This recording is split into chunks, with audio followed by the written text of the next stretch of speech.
बिस्मिल्लाहिर्रहमानिर्रहीम। अस्सलाम वालेकुम नाज़रीन। तारीख़ है जी 4 जनवरी 2024, साल के आगाज़ का पहला महीना।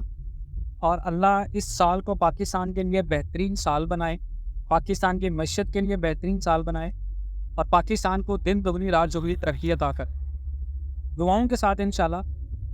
सबसे पहला सवाल, पाकिस्तान के अंदर 2024 में ऐसे बहुत सारे आप में से लोग होंगे जिनके बैंक अकाउंट्स में पैसे पड़े हुए हैं, तो वो लोग उसके ऊपर इंटरेस्ट मिलता है या कोई भी सेविंग अकाउंट है लोगों के पास, वो उसके ऊपर पैसे लेके खा रहे हैं कि फिल वक्त ये पैसे ज़रूरत के नहीं हैं, हम इनको सेव कर लेते हैं, जब कोई अच्छी अपॉर्चुनिटी मिलेगी तो हम इन पैसों को इन्वेस्ट कर लें। सबसे ज़्यादा नुकसान में ये लोग हैं। अगर आप एफडी को देखें और पाकिस्तान के अंदर इंटरेस्ट रेट्स को देखें तो आपको ज़्यादा से ज़्यादा शरह सूद जो इस वक्त चल रही है पाकिस्तान में, वो कितनी है जी? वो आपकी है 22%।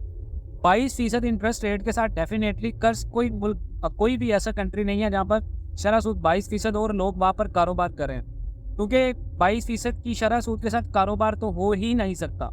लेकिन हमें एक ऐसी मौके की तलाश करनी है 22% शरह सूद के साथ कि एक हमारा पैसा भी सेफ रहे, हमारा पैसा किसी ऐसी जगह पर लगे या किसी ऐसी असासे में लगे, किसी ऐसी इन्वेस्टमेंट्स में लगे जो इन्फ्लेशन को भी बीट करे, जो हमारी सेविंग्स को भी बढ़ाए, जो हमारी पैसिव इनकम में बढ़ाए, जो हमारी वेल्थ में भी इजाफा करे।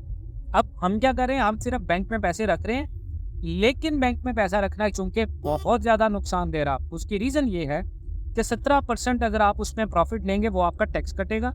उसके बाद अगर आप नॉन फाइलर हैं, ट्रांजैक्शन टैक्स कटेंगे आपके। उसके बाद आपका पैसा हो रहा है डी वैल्यू। आप इस चीज़ की मिसाल ये लें, आपने 2024 में या 2023 में एक गाड़ी खरीदनी थी, सुजुकी ऑल्टो, ठीक है। अब सुजुकी ऑल्टो की जो प्राइस है वो डॉलर के ऊपर डिपेंड कर रही है, क्योंकि जितना ज़्यादा डॉलर बढ़ेगा ऑटोमोबाइल इंडस्ट्री में उतनी ज़्यादा कॉस्ट बढ़ेगी मैन्युफैक्चरर की, और वो उतनी ज़्यादा इनवॉइस के साथ वैल्यू ऐड करेगा और उतनी ज़्यादा वो चीज़ महंगी हो। अब 2023 में जो लोग गाड़ी नहीं खरीद पाए वो 2024 में खरीदेंगे। अब 2024 में भी अगर आप अपने पैसे बैंक में रखते हैं और गाड़ी का वेट करें कि गाड़ी आपको 22 लाख रुपए में मिलेगी या 21 लाख रुपए में मिलेगी सुजुकी ऑल्टो, तो डेफिनेटली वो आपको चीज़ नहीं मिलेगी। तो ये एक बेहतरीन एग्जांपल है।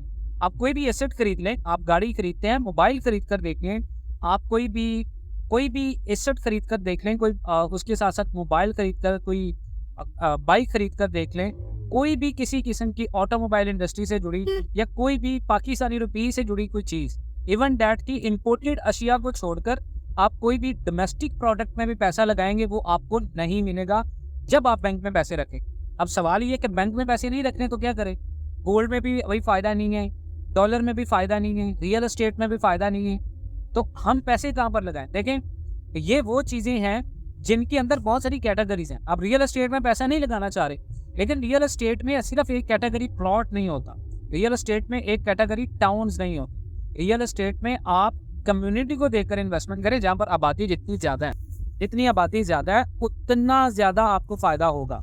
अब मिसाल के तौर पे रियल एस्टेट में आपने इन्वेस्टमेंट करनी है, अब रियल एस्टेट में आपने इन्वेस्टमेंट ही नहीं की, आप सिर्फ इस वजह से कि रियल एस्टेट नीचे जा रहा है, तो आपने इन्वेस्टमेंट किसी ऐसी जगह पर करनी है जो आपको फ़ायदा दे। अब आप फ़ायदा कैसे ले सकते हैं? आप अपार्टमेंट खरीद सकते हैं, आप घर खरीद सकते हैं, ऐसी सारी चीज़ें जो रेंटल इनकम में आपको इजाफा देंगी, जो आपके पैसे की वैल्यू को बढ़ाएंगे। अपनी लैंड अपनी वैल्यू कभी नहीं खोती, ठीक है, कोई भी असासा अपनी वैल्यू कभी नहीं खोता।